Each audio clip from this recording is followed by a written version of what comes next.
Bon, bien, sans plus tarder, là, je vais vous présenter notre conférencier d'aujourd'hui. Le docteur Pierre Gilbert est chiropraticien depuis 1962 et auteur du livre La santé totale. Ex-professeur du Nouvel Âge et de yoga, il a été aussi recherchiste sur le sujet des ovnis pendant près de 15 ans. Il est membre du Canadian Intelligence Service et membre de divers groupes, de divers organismes internationaux. Conférencier sur divers sujets, son cœur se tournera davantage sur l'exposition et la dénonciation des superstructures politiques qui régissent ce monde. A donné des conférences dans 3 universités et 2 grands cégeps. Il est conférencier eschatologique depuis près de 10 ans. Puis, il est invité pour l'Europe en 1996. C'est un grand honneur pour moi de vous présenter, mesdames et messieurs. Je vous demande de l'acclamer chaleureusement, le docteur Pierre Gilbert.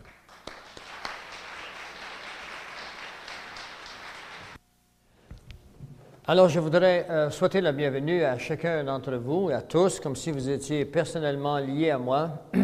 Il ne m'est pas possible de vous donner la main à chacun de vous, puisqu'il y en a quelques nombres. Et je dois vous dire que nous sommes très en retard ce matin. Et le matériel que j'ai à vous offrir aujourd'hui demanderait certainement un fin de semaine complet. Alors, il est évident que nous allons couper quelque part. Mais j'espère que j'aurai le jugement nécessaire pour couper aux bonnes places, parce que je suis toujours indécis à quel endroit je couperai. Je veux d'abord vous souhaiter une bonne journée, souhaiter la bienvenue. Et ensuite de ça, je vous remercie de ne pas fumer. Je suis vraiment allergique à la fumée. En tous les cas, ma gorge l'est. Je voudrais remercier des individus spéciaux tels que Régent, Gérard d'Alma, ici, qui vient de me présenter. Daniel Gagnon, qui est en arrière, debout. Ensuite, je veux remercier l'équipe de Plein Feu sur l'heure juste. Et vraiment, je voudrais que vous les applaudissiez parce que c'est une équipe qui est avec moi depuis déjà plusieurs années et qui n'épargne ni temps ni argent pour arriver aux fins que nous cherchons, c'est-à-dire faire connaître la parole de Dieu et faire connaître les événements dans lesquels nous sommes actuellement.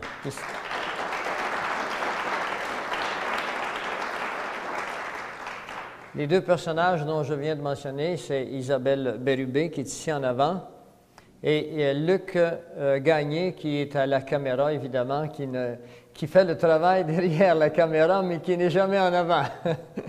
Alors, c'est ça, le travail de l'inconnu. Et moi, je fais la vedette en avant, mais ne vous en faites pas, je n'ai pas du tout l'intention de jouer à la vedette. Tout ce que je veux faire, c'est vous apporter un message qui, sans le fait d'accepter de jouer à la vedette, ne viendrait pas à vos oreilles. Alors, je vais vous demander une disposition spéciale aujourd'hui parce que la plupart d'entre vous allez entendre des choses auxquelles vous n'êtes pas habitués. Vous savez, ce n'est pas parce que vous ne connaissez pas l'électronique qu'elle n'existe pas. Il y a 2000 ans, on ne connaissait même pas le mot atome. Elle était là, pareil, elle existait. Donc, je vous demande une disposition d'esprit, ouvrir d'abord vos cœurs et votre esprit, parce que ce que j'ai à vous apporter est conforme à ce que j'aime appeler la vérité. Et la vérité, ce n'est pas moi. Et ce n'est pas moi qui ai la vérité. La vérité, c'est Dieu qui l'a et c'est dans sa parole. Et je vais vous démontrer aujourd'hui où nous sommes rendus, que nous sommes à la fin des temps. Je voudrais ouvrir vos cœurs, mais je vais vous expliquer que nous ne sommes pas, comme les gens le croient, à la fin du monde. Maintenant, je voudrais vous dire que votre esprit, elle est comme un parachute. Elle fonctionne que lorsque vous l'ouvrez. Autrement, vous vous cassez la gueule. Il y a 2 nouvelles ici que je vais partager avec vous aujourd'hui. Il y en a une que je appellerais une mauvaise nouvelle. Il y a, mesdames et messieurs, des problèmes incroyables qui viennent sur cette planète, sur l'humanité. Et ces problèmes dont je vous parle, je vais vous les démontrer. Je vais vous les prouver dans la mesure où vous voulez bien ouvrir vos cœurs et vos esprits. Je vais vous les prouver par des documents qui sont faits par les gens qui régissent ce monde et ils sont faits également, et je vais vous les prouver également par la prophétie de la parole de Dieu. Tantôt, on a dit que j'étais eschatologiste. C'est un mot qui est ignoré par la plupart d'entre vous. Le mot eschatologie veut dire ceux-là qui étudient les signes de la fin des temps. Eschatologie veut dire toute chose amenée à sa fin. Et je n'ai pas l'intention de vous faire peur. De toute façon, c'est une réalité que vous ne pouvez échapper. Alors, l'eschatologie est l'étude de la prophétie biblique en contexte de la situation A, du temps, B, des événements internationaux. On ne peut étudier l'eschatologie en gardant son nez dans la Bible seulement. La Bible est un livre comme une boussole. De temps à autre, il faut la mettre sur la map pour regarder à quelle latitude nous sommes rendus. Et ensuite de ça, si je n'avais qu'une mauvaise nouvelle à vous raconter, je ne serais pas ici aujourd'hui, je ferais du skidoo ou encore je me cacherais derrière de la drogue ou de la boisson en attendant que les choses viennent.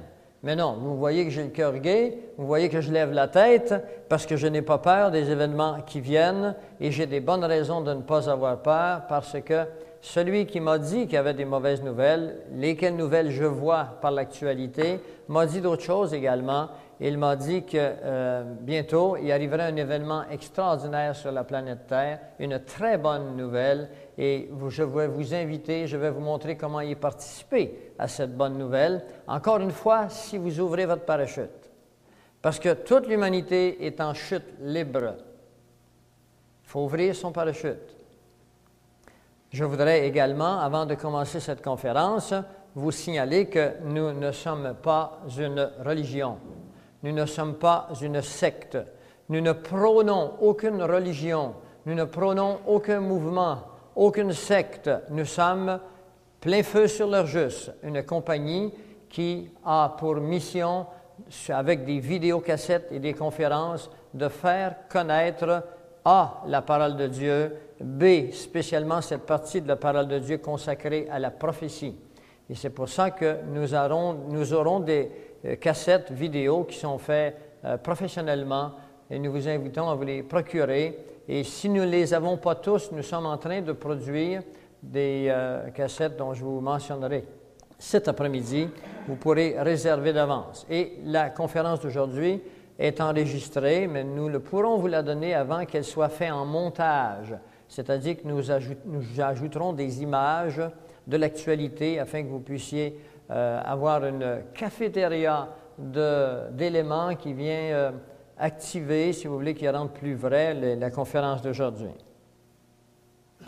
Ensuite de cela, je voudrais vous expliquer la vidéocassette, pas la vidéocassette, mais l'acétate que vous voyez sur l'écran ici, qui s'appelle Ordo ab Chaos. C'est un terme latin, ce sont 3 mots latins qui veulent dire l'ordre à partir du désordre. Bien, c'est de ce mot qui est un concept, ce mot qui contient une philosophie en lui-même, qui est aussi vieux qu'Adam et Ève, ce mot qui a été utilisé spécialement par les philosophes de l'école de pensée de Karl Marx et de Friedrich Hegel, que nous vient ce mot qui veut dire que les hommes qui contrôlent notre société, pour créer un nouvel ordre dans notre société, y apportent le désordre. Et c'est également les 3 mots que vous trouvez sur une bague de ces personnes qu'on appelle les francs-maçons, la franc-maçonnerie internationale, ceux-là du 33e degré. Et on leur remet cela et c'est un grand honneur pour eux de les recevoir. Et c'est un mot qui en lui-même implique que l'humanité ne peut jamais être stable. L'humanité ne peut jamais espérer arriver à une condition où l'homme pourra dire « il fait bon vivre et nous sommes en sécurité ». Ordo ab Chaos est le thème, les mots-clés d'une religion qu'on appelle la franc-maçonnerie internationale, que nous allons déshabiller pour vous ce matin, afin que vous puissiez ensuite, quand vous regardez les nouvelles internationales, comprendre que ces hommes mènent notre planète depuis un bon moment et que ces hommes ont planifié avec un agenda bien précis des crises économiques qui sont à l'horizon. Il y en a une très grande à l'horizon, c'est une 3e guerre mondiale. Et ils ont planifié la 2e guerre mondiale, ils ont planifié la 1re guerre mondiale, ils ont planifié la guerre des sécessions américaines, la Révolution française et la Révolution bolchevique. Maintenant, je voudrais partager avec vous que ces hommes ont créé au cours des 2 derniers siècles des sociétés qu'on appelle des sociétés secrètes.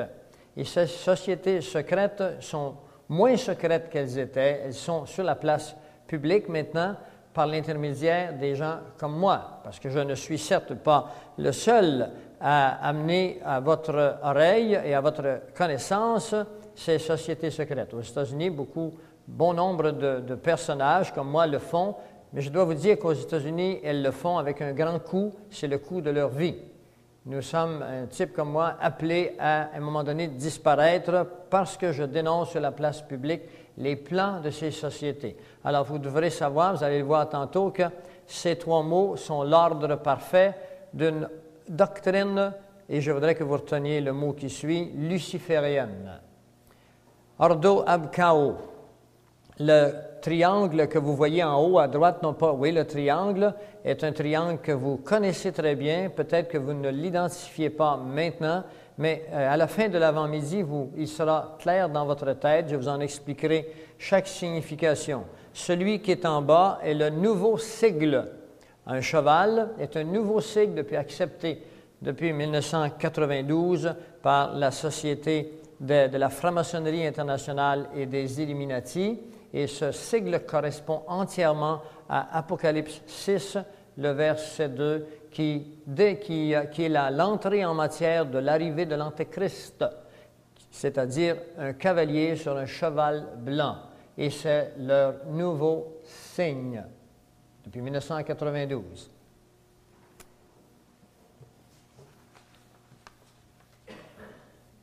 Maintenant, je vais exposer pour vous les sociétés secrètes. Premièrement, il existe une société secrète qui s'appelle les Illuminati. Les Illuminati, c'est une organisation qui est là depuis 2 siècles déjà et qui mène le monde actuellement. Et ce matin, je vais vous faire comprendre qui ils sont. La deuxième société secrète au monde, c'est la franc-maçonnerie internationale. La franc-maçonnerie internationale est composée d'environ 5 à 6 millions d'hommes qui sont en poste. Aucun d'eux n'est dans la rue. Ils ont les postes clés de notre monde, spécialement ceux qui ont conquis le 30e degré. La 3e section des sociétés secrètes s'appelle les Bilderberger. Et le mot Bilderberger vient d'une ville qui existe en Hollande, à Bilderberg, où eut lieu en 1957 la première réunion des Bilderberger. Et leur plan, leur fonction, c'est d'amener le contrôle financier global dans notre société au niveau d'une organisation de contrôle total afin d'appauvrir les populations de la Terre, afin de rendre l'Amérique du Nord un pays entièrement communiste. 4e, le CFR, en anglais, que nous appelons en français le Conseil des relations étrangères. Ce sont des mots que j'apporte à votre attention parce que tantôt nous allons vous les faire comprendre. Nous allons faire de l'anatomie. Et finalement, non pas finalement, mais la 5e grande société secrète s'appelle la Commission trilatérale. Si vous écoutez les nouvelles américaines, spécialement une émission américaine qui s'appelle Learer Hour, c'est une émission avec des meilleurs journalistes américains et régulièrement, il y a là des gens de la Commission trilatérale et du CFR.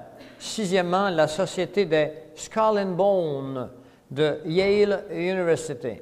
Cette société comprend des grands hommes, enfin, nous pouvons nous asseoir et qualifier le mot grand ici, des hommes connus, des hommes politiques, tels que M.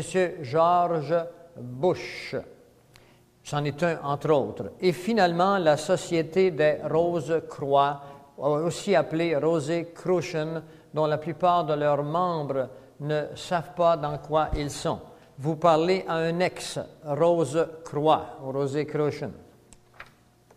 Maintenant, je voudrais, avant de commencer, et nous sommes en retard, je vous le dis d'avance, vous placer avant toute chose quelques déclarations de personnalités connues dans le monde. C'est les déclarations dont vous voyez actuellement sur l'acétate. Je voudrais que ce soit clair entre nous parce qu'il n'y a pas que des gens dans la salle qui écoutent mon discours. Il y a également des cassettes ici qui sont enregistrées et qui iront dans différents pays francophones. Eh bien, nous ne sommes pas nécessairement d'accord avec les déclarations des personnes qui sont là. Nous ne sommes pas toujours en désaccord non plus. Ce que je veux vous montrer, ce sont des déclarations de personnalités connues afin de vous situer dans le contexte, afin que vous compreniez que la production de l'heure juste, plein feu sur l'heure juste, n'invente pas des choses. Nous ne faisons que les scruter, les analyser et vous les vous rapporter. Alors, la première déclaration est de Jean-Paul II. Voici ce que déclare Jean-Paul II. Il nous dit, vers la fin de cette décennie, ceci a été fait en 1992, nous vivrons le premier gouvernement mondial à exister dans la Société des Nations. Un gouvernement avec l'autorité absolue de décider toutes les issues de la vie humaine. Alors, c'est une déclaration qui vous montre que Jean-Paul II sait ce qui s'en vient. Et malheureusement, il ne donne pas les détails. Et puis, je vais vous les donner, les détails, aujourd'hui. Et c'est pour ça que je veux qu'immédiatement, vous puissiez commencer à penser, à prendre votre main droite, puis aller chercher une poignée qui est située en avant de votre poitrine, ou en arrière un peu, qui s'appelle le cœur. Mais imaginez que c'est une poignée qui tire un cordon pour que votre parachute s'ouvre. Ouvrez votre esprit. Si vous n'ouvrez pas votre esprit, vous ne pourrez pas comprendre. Et vous êtes appelés à comprendre. La parole de Dieu nous dit, à la fin des temps, ceux qui sont intelligents seront sauvés. Voulez-vous être intelligent? Le mot intelligence, dans le contexte ici, ne parle pas de quotient intellectuel. Il parle d'information. Voulez-vous être informé? Le mot intelligent, dans certains endroits dans la parole de Dieu, est associé au contexte de information. Moi, je fais partie, par exemple, du Canadian Intelligence Service, service d'information canadienne. Il y en a qui font partie de la CIA, Central Intelligence Agency, agence d'information centrale. C'est la même chose, ce sont des informations. Et cette déclaration est placée dans The Keys of This Blood. C'est un livre qui a été écrit par Malachi Martin, qui est un jésuite, qui a interrogé le pape et fut un conseiller des 3 derniers papes. Maintenant, la deuxième déclaration, elle est écrite par George Bush. Aujourd'hui, un nouvel ordre mondial est à naître, un monde très différent de celui que nous avons connu. Alors, si vous espérez encore qu'après l'an 2000, vous vivrez dans un monde comme nous avons vécu jusqu'à date, bien, laissez-moi vous dire que j'ai des nouvelles pour vous. Vous êtes dans l'erreur. Le monde de la démocratie, le monde de la possibilité, de l'espérance d'une vie terrestre tranquille est terminé. Et nous allons vous le démontrer aujourd'hui. Mais ne vous en faites pas. Il y a un autre monde qui s'apprête à naître. Lui, il est vraiment tranquille. Et lui, il est vraiment extraordinaire. Je vais vous inviter comment y prendre part.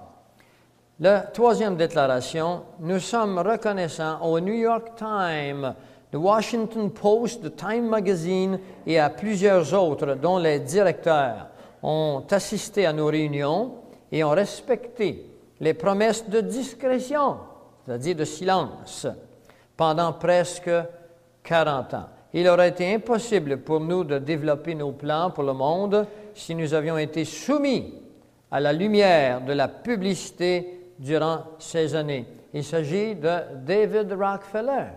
Qui est David Rockefeller? Vous allez l'apprendre qui il est ce matin, David Rockefeller. Vous connaissez certainement les familles Rockefeller américaines. Ce sont eux qui mènent sur l'Amérique du Nord. Eh bien, je voudrais que vous saisissiez le sens de cette phrase.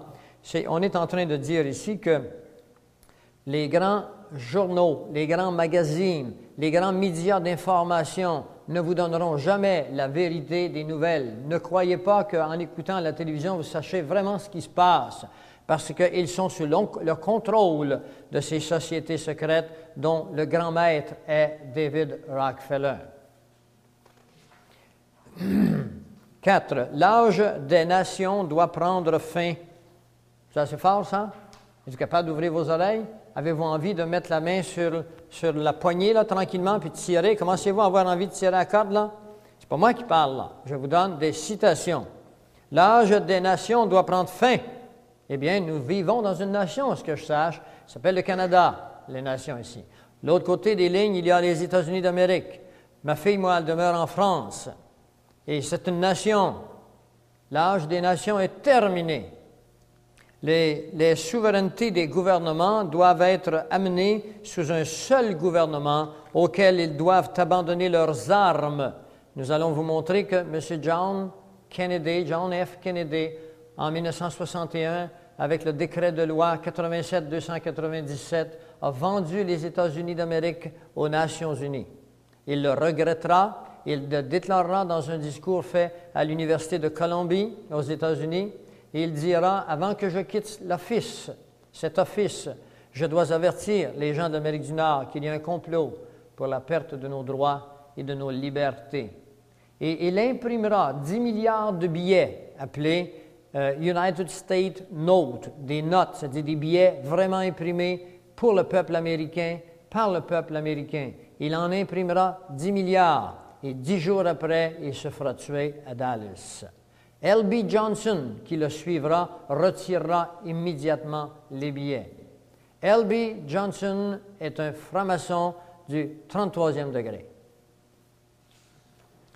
Le numéro 5. Je planifie de retirer les armes de tous les citoyens américains et de vous les remettre. Cette phrase a été dite par Bill Clinton le 16 novembre 1994 sous la directive présidentielle PDD numéro 25. PDD numéro 25 se trouve dans un livre qui est ici, qui s'appelle « Le dernier dictateur mondial qui vient ». Il est là, il est vivant, il va rentrer en action très bientôt. Et ce nouveau dictateur mondial sera le dictateur sur une organisation qui s'appelle, que vous pensiez, une organisation de paix. Et c'est quand on dit des choses comme je vous dis qu'on risque notre vie, ça s'appelle les Nations unies. Les casques bleus vont bientôt devenir des casques noirs. Alors, il a déclaré ceci lorsqu'il prenait des vacances à Hawaï en 1994, et c'est un militaire qui était là, qui a entendu le discours, qui était un chrétien, et qui, le lendemain, dans son église, s'est levé debout et a déclaré ceci. Alors, c'est pour ça que vous voyez M. Rock du Canada, le ministre Rock du Canada, qui met tout en branle pour faire tomber le port des armes au Canada, aux États-Unis. Et toutes les nations qui ont accepté de se débarrasser de leurs armes sont passées sous la domination de la dictature. Vous ne devez pas vous débarrasser de vos armes.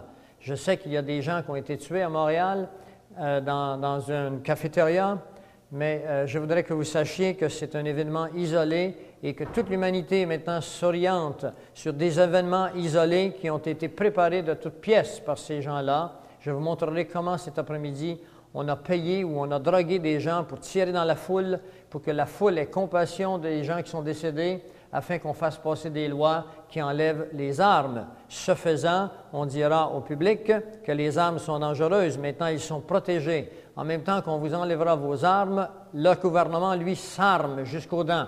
Et ce n'est que la répétition de ce qui est arrivé depuis des siècles. Le 6e, en 1935 demeurera dans l'histoire, car pour la première fois, une nation civilisée oblige l'enregistrement de ses armes. Nos rues seront plus sécuritaires, notre police plus efficace, et le monde entier suivra notre exemple. Cette phrase fut prononcée en 1937 par Adolf Hitler. Et vous savez ce qui a suivi. Alors, tous les gouvernements qui ont désarmé leur population l'ont fait dans le but de ne pas rencontrer d'opposition. C'est contre le 4e amendement des États-Unis qui prévoit que chaque citoyen ait un droit de port d'armes, obligation de port d'armes, en cas que les gouvernements rebelles viennent amener le peuple sous la dictature. Et je vais vous le dire tout de suite, nous en allons sous la dictature, non seulement nationale, mais la dictature mondiale. Le numéro 7, nous devons agir aussi rapidement que possible vers un seul gouvernement mondial, une seule religion, un seul chef mondial. Ceci a été exprimé par Robert Miller. Ce n'est pas n'importe qui, Robert Miller, c'est l'ex-assistant au secrétaire des Nations Unies, maintenant président de l'Université de la paix au Costa Rica. L'Université de la paix au Costa Rica. Une seule religion, un seul gouvernement, un seul homme en place.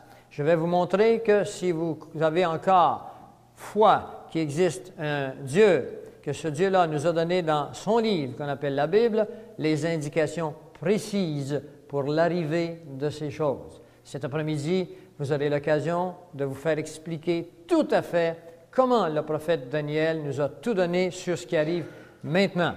Il n'y a rien de nouveau sous le soleil. Comprenez que Dieu ne vit pas dans le temps comme vous et moi. Ça ne l'exclut pas de vivre dans le temps. Mais Dieu savait toutes choses et il nous a dit ces choses, non pas parce qu'il les produisait, mais parce qu'il les savait. Il faut connaître la différence entre l'omnipuissance de Dieu et son omniscience. C'est par sa science qu'il le savait, mais ce n'est pas lui qui les produit. Le numéro 8, laissez-moi émettre et contrôler la monnaie d'une nation et je me fous de ceux qui font ces lois, SES et CES. Laissez-moi émettre, contrôler la monnaie d'une nation et c'est ce qui nous est arrivé. Le gouvernement canadien, le gouvernement américain ne contrôle plus sa monnaie, ni son argent, ni ses biens. Ils ont été vendus par des politiciens crapuleux en 1913. Et depuis 1913, vous et moi avons perdu notre vraie liberté. Nous vivons dans un des pays le plus d'abondance au monde et la pauvreté s'est installée chez nous d'une façon progressive et irréversible. Aujourd'hui, nous ne toucherons pas à ce sujet parce que ce sujet est 5 heures juste en lui-même. Mais dans une cassette que nous allons imprimer en décembre, je l'espère, nous vous révélerons comment les sociétés secrètes se sont emparées de notre monde sans l'usage des armes par le système bancaire et nous ont réduits à l'esclavage, vous et moi. Vous allez le voir en cours de route. Finalement, le numéro 9, nos institutions bancaires. Ceci a été dit, le numéro 8, par le baron Nathan Rothschild. Et le baron Rothschild a dit ces paroles en 1950 à Ottawa devant le Parlement canadien. Et le Parlement canadien n'a jamais réagi, n'a jamais compris ce qu'il fallait faire. Actuellement, le premier ministre du Canada ne contrôle pas la monnaie et l'économie de notre pays. Il doit faire appel à la Banque du Canada, à non pas M. Crowe, mais le nouveau président de la Banque du Canada, son nom m'échappe, s'il va remonter les taux d'intérêt ou s'il va les baisser. Comment pouvez-vous administrer un pays quand vous devez demander à l'autre qu'est-ce qu'il va faire le matin avec les taux d'intérêt? Si nous étions vraiment premier ministre de l'administration d'un pays, vous devez également y contrôler sa monnaie et son argent et ses intérêts. Alors, tout ceci a été vendu à une organisation internationale qu'on appelle les banquiers internationaux. Et la Banque du Canada, mes amis, contrairement à ce que vous avez cru, n'appartient pas au Canada. La Banque fédérale de réserve américaine, contrairement à ce que les Américains ont toujours cru, n'appartient pas aux Américains. Ces deux banques appartiennent à la Banque de France, à la Banque d'Angleterre, à la Banque de Francfort. Elle appartient aux banquiers internationaux sous la juridiction des Rothschild, des Rockefeller, des Milner, de JP Morgan et d'un groupe spécial d'hommes, dont 10 familles qui contrôlent le monde. Je ne veux pas m'embarquer trop sur ce sujet aujourd'hui, ça fait partie des sociétés secrètes, mais je voudrais que tranquillement vous tiriez la main de plus en plus sur votre parachute. Il faut que vous compreniez pourquoi on a une dette semblable au Canada, pourquoi on s'en va vers la pauvreté, pourquoi on ferme des hôpitaux, pourquoi on a de plus en plus de suicides, pourquoi les gens deviennent de plus en plus sans loi et sans foi. Tout ceci a été organisé pour produire le thème d'une philosophie qui s'appelle Ordo ab Chao. Et le dernier, finalement, les États-Unis doivent être forcés à s'abandonner à l'autorité de la Banque mondiale afin de progresser vers le nouvel ordre mondial. Ceci a été écrit par Félix Rohatyn, qui est un membre du CFR, ou ce que je vous ai dit tantôt, le Conseil des relations étrangères dont nous allons déshabiller ce matin. Eh bien, ce n'était que l'entrée en matière. Vous étiez dans le portique. Si vous avez froid un peu, je vous invite maintenant à entrer. Je voudrais vraiment commencer ma conférence maintenant. Je voudrais vous expliquer d'où nous vient ce grand contrôle international, comment il a commencé finalement. Et puis pour cela, il faut aller loin en arrière, il faut aller dans le passé, il faut aller jusqu'à l'an 458. Et je vais lire un peu, vous m'excuserez. Voyez-vous, je n'ai pas cette mémoire théâtrale des artistes de tout retenir par cœur, mais je connais assez bien mon matériel. Vous aurez l'occasion de poser des questions. Alors, il faut retourner vers l'an 458 à partir d'un homme qui s'appelle Mérovie, qui est le premier roi des Francs. Francs, ça veut dire français. Et cela s'appelle la lignée du Saint Graal. Il y a des gens peut-être dans cette salle ou qui entendront qui font partie d'un groupe qu'on appelle La Vérité dans la Lumière avec un homme qui s'appelle Abdrouchin, qui prône être le Fils de l'homme et qui a écrit beaucoup de livres dont j'ai été initié vers l'âge de 25 ans, qui ont influencé ma vie et qui m'ont permis de concevoir et de voir dès cette époque qu'il y avait dans le monde une société secrète de désinformation. Il est important que vous compreniez ça. Une société de désinformation. Cette société n'est pas sous la direction unique d'un seul homme. C'est un réseau de désinformation. Et je vous dis quelque chose là. Il n'est pas naturel à l'homme de chercher Dieu. Alors, Dieu dit que dans son Fils Jésus, il dit « Je suis la vérité ». Alors, les gens aiment mieux aller vers l'homme parce que la relation est plus facile, on le voit, et entendre ce que l'homme a à dire et croire ce que l'homme dit au lieu d'aller vers Dieu et voir ce que lui a à dire dans son livre qu'on appelle la Bible. Alors, la lignée du Saint Graal, il faut remonter au roi français Mérovie avec toute la lignée des rois d'Europe et même le pape Étienne IX, qui est alors le chef de l'Église romaine au XIe siècle.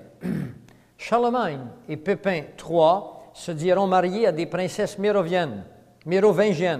Le roi français Philippe Auguste II, le fils de Louis VII, capturera le duché d'Anjou et le passera à la dynastie des Habsbourg, qui mène encore sur l'Europe actuellement, et ainsi se continuera cette lignée à travers l'Europe. Les croisades du 11e au 16e siècle joueront un rôle important pour cette lignée de sang. Je dois vous avertir immédiatement qu'il y aura dans la conférence de ce matin une progression vers des événements qui vous toucheront de plus en plus. Vous devez aller dans les racines. Si vous comprenez les racines, vous comprendrez les feuilles de l'arbre. Plusieurs croisades furent françaises et eurent pour mission la liberté de la Terre sainte des musulmans. En l'an 1061 de notre ère, Geoffroy de Bouillon conquit Jérusalem et déclarera être de la lignée de David et il créera une société secrète appelée l'Ordre de Sion, appelée aujourd'hui les Prieurs de Sion. Elle fut fondée en l'an 1089, changea de nom. Dans les années à venir, Geoffroy de Bouillon et son groupe secret établiront des plans pour réaliser leurs objectifs. Ouvrez vos oreilles parce que vous verrez que les objectifs de Geoffroy de Bouillon sont les mêmes que les sociétés secrètes d'aujourd'hui. Et je vais vous les révéler, leurs objectifs, et vous allez les voir après, et vous allez comprendre ce qui arrive. Pourquoi qu'il y a une si grande dette au Canada, pourquoi on ne respecte plus de valeurs. En 1118, Hugues de Payne créera les Chevaliers Templiers. Et là, je viens de penser un mot qui sonne aux oreilles de plusieurs. Les Chevaliers Templiers. Et ils placeront Baudouin de Renaud, frère de Geoffroy, le premier grand maître. Ils adopteront la marque mérovingienne comme leur emblème, c'est-à-dire une croix rouge que vous voyez ici sur l'écran, qui demeure encore la croix rouge d'aujourd'hui. Quel était maintenant le but exposé de ces chevaliers? Parce que toute organisation secrète doit avoir une couverture où le public qui ne connaît pas pense « Regarde, ils font du bien, eux ». Alors, quelles étaient leurs façons de passer inaperçus? Eh bien, ils disaient qu'ils étaient là pour surveiller les routes de Jérusalem pour les pèlerins qui s'y rendaient de tous les peuples. Ils se déclarèrent soumis au pape et à aucune autre autorité. Les 9 personnes appelées les pauvres chevaliers se rendirent à Jérusalem et ils furent reçus dans les quartiers de Baudouin. Alors, c'était un château du temps de l'époque. On n'allait pas croire que c'était les châteaux d'aujourd'hui. Il n'y avait pas l'eau courante. Alors, ils y passèrent une dizaine d'années à une activité bien particulière. Écoutez-la, cette activité. Avec des paysans qu'ils engageaient, ils creusèrent les alentours du temple pour y découvrir les trésors du temple de Salomon. Et moi qui arrive d'Israël, je dois vous dire qu'on voit encore des fouilles tout autour de Jérusalem, du mur des Lamentations, et c'est rempli de fouilles. À chaque jour, on trouve des choses extraordinaires, parce qu'il y a 4 couches, 4 civilisations qui y ont passé. En 1953, un rouleau de cuivre découvert près de la mer Morte indique qu'un trésor de près de 138 tonnes d'or et d'argent y avait été englouti par les prêtres juifs en l'an 70 de notre époque. Ils revinrent en Europe avec les richesses de Salomon. Ils bâtirent des châteaux partout en Europe. Ils devinrent les fameux gardiens du Graal. Pour ceux qui ne savent pas ce qu'est le Graal, c'est supposément cette coupe dans laquelle Jésus aurait bu à la dernière scène. Il faudrait que vous compreniez que c'est une totale invention. Devant la richesse et le pouvoir, ils se séparèrent bientôt de l'évêque de Rome, du pape, et ils établirent leur propre roi. Ils établirent un système bancaire à toute l'Europe et ils prêtèrent au roi et au gouvernement. Ils inventèrent un système de transfert d'or d'une ville à une autre et d'une banque à une autre, simplement en écrivant une note sur un papier. Aujourd'hui, on appelle ça un chèque. Et la raison pour laquelle ils firent cela, c'est qu'ils se faisaient voler leur or durant le transport. Alors, ils finirent par dire au roi, à UX, nous allons garder votre or, nous allons vous envoyer un papier qui est un émissaire du montant que nous gardons pour vous. Et finalement, ils passèrent la même or à 5, 6, 10 pays. Et les rois ne se préoccupaient pas de savoir si l'or était à eux. Ils la vendaient à 5 ou 10 pays. Et c'est comme ça qu'ils devinrent évidemment très riches. Et c'est le même système bancaire que nous avons aujourd'hui. L'argent est pris de nulle part. Elle est un crédit qu'ils se donnent le droit. Je ne vais pas embarquer dans ce discours, mais vous le verrez en cours de route qu'ils ont établi les mêmes systèmes. Alors, leur vrai but, c'était le contrôle monétaire et politique mondial. Premier but, contrôle monétaire et politique mondial. Les rois de France essayèrent alors de les détruire. Ils firent kidnapper le pape Boniface VIII et ils tuèrent son successeur Bénédicte XI. En 1305, on remonte, là, on s'en vient plus près de nous. Vous vous sentez plus à l'aise, là? En 10e siècle, c'est loin, mais au 13e siècle, là, vous devez... Ah, là, je me rapproche. Ça sent du familier, non? Pas encore. Ah bon. Alors, les rois de France essayèrent alors de les détruire. En 1305, Philippe, le roi Philippe, s'arrange pour placer son propre candidat à la papauté. Clément V, évêque de Bordeaux, Clément V, c'est ça, évêque de Bordeaux. Ensemble, ils organisèrent l'Inquisition et ils tentèrent de se débarrasser des Mérovingiens et de s'enquérir des trésors. Je voudrais vous dire que vous sachiez que durant le temps de l'Inquisition, entre le 11e et le 16e siècle, l'Église officielle a mis à mort, au nom de Dieu, 40 millions de personnes. Il faut que vous sachiez ces choses-là. On obligeait à être membre de l'Église officielle, sinon vous étiez tué sur place ou exilé. Voilà pourquoi un grand nombre de personnes devinrent membres de l'Église officielle. Maintenant, je voudrais vous expliquer que ça, c'est Ordo ab Chao. Et je voudrais vous expliquer qu'Ordo ab Chao est encore là aujourd'hui et que ce qui est arrivé hier va se répéter demain, très bientôt. Si vous voulez demeurer chrétien, vous aurez à payer de votre vie. Ou à moins que vous faites quelque chose de spécial que je vous indiquerai cet après-midi. Les Templiers, le 13 octobre 1307, tous les Templiers de France furent arrêtés, incluant le grand maître Jacques de Molay. Molay et Geoffroy de Charnay, qui étaient alors propriétaires du suaire de Turin, moururent brûlés sur le bûcher. Les Templiers français avaient un refuge en Écosse qui s'appelle maintenant le rite écossais. Au temps de la Révolution française, on voit les Templiers comme des architectes. Alors aujourd'hui, quand vous parlez aux jeunes ou vous parlez de Batman, hein, ils pensent vraiment que c'est un grand justicier. Puis, bon, mais au temps de la Révolution française, 1789, quand on parlait aux gens des Templiers, alors ils les voyaient comme des grands architectes, des mages, des sages, des supermen. Ils étaient regardés comme des héros et des mystiques. C'est qu'à l'époque, l'imprimerie commençait à peine et l'imprimerie arrive en 1453 avec Gutenberg, mais on n'est pas imaginé que c'était l'imprimerie d'aujourd'hui. Alors, les journaux étaient assez restreints et les illettrés étaient en grand nombre.